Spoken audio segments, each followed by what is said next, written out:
Hi, welcome. I wanted to do a video of the most revealing exercise that you can possibly do with the tarot cards. I swear it is like aha moments galore.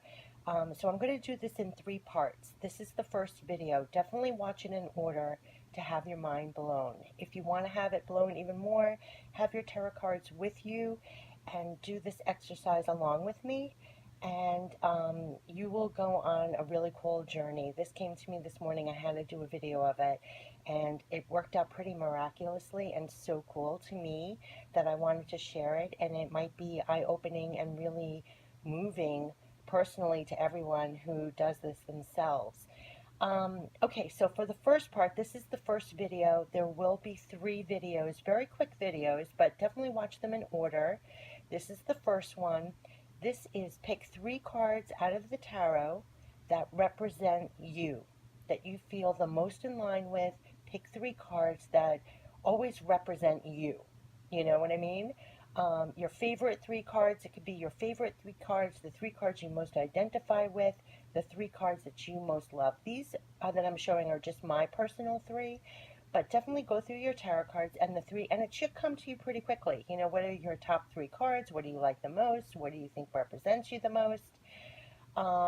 Okay, so these were my 3, and I'm going to show you. I'm holding the camera because these cards are so huge, and I really wanted to have clear, big pictures. So I'm going to show you my favorite 3, my 3 that represent me, and my favorite 3 cards in the deck, my 3 that represent me the most. So you can see what I mean when you go through the cards. Now, when your 3 are going to be different, but for me, these are what represent me, and that's what you're supposed to pull for this exercise.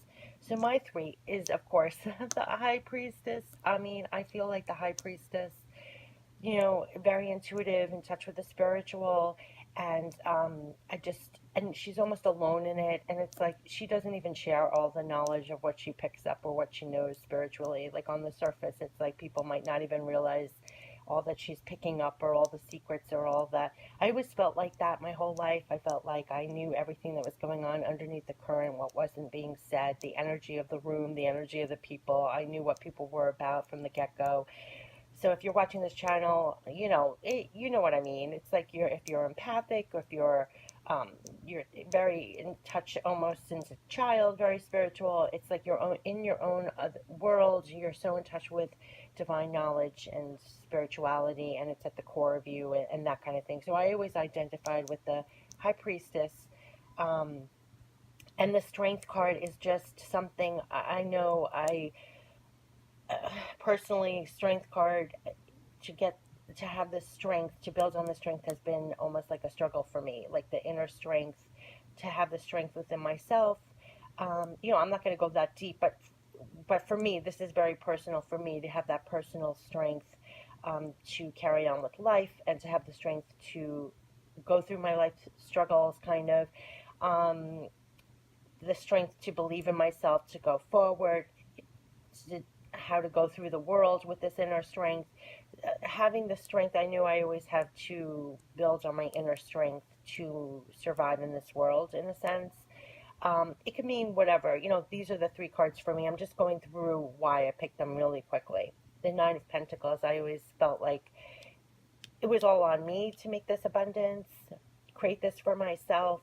The Nine of Pentacles, I always feel, is like me in my life path, doing it and creating it for myself. I never had somebody handing me money, ever since like a kid. I was always, making my own way, and creating my own abundance. And so I always think of this as the lone girl who is doing it all on her own and creating her own abundance. So I these were always my favorite 3 of the deck, my 3 that leap out at me, that I know are part of my soul. And for this exercise, you're supposed to pick your 3 that are you like the most, that you resonate the most, that are your insides, like on the tarot cards. So this has been the first video. So for me personally, this was my little brief description, but you're going to have 3 different cards. So this video was all about picking your 3 favorite tarot cards, and knowing why they represent you the most. So go through each card, like from, what I just did, and I'm not elaborating for the length of the video and not to bore you, but so you get an idea. Pick the 3 and then go through each card and speak with yourself, with you and the card, of why it resonates so deeply with you. And you will see yourself in the cards, why they deeply resonate with you, why they are so personal to you, why it is you in the tarot. It really is you in the tarot. Kind of like your life journey and kind of what you are in the cards. So now that you've completed this first exercise, I'm going to stop the video and I'm going to go make the second video, and where you're going to pick the least favorite of your tarot cards. And then the last, third video in the series, very quickly, will be the results of comparing the first 2 exercises, which will blow your mind. All right, so follow me over to the second video, and I will explain the second video there. All right, so take care, and though this is a quick video, definitely sit with these cards and look at them and talk to them and kind of go within and realize that this is you in the tarot cards, and then we'll go to the second one. Okay, see you there. Bye-bye.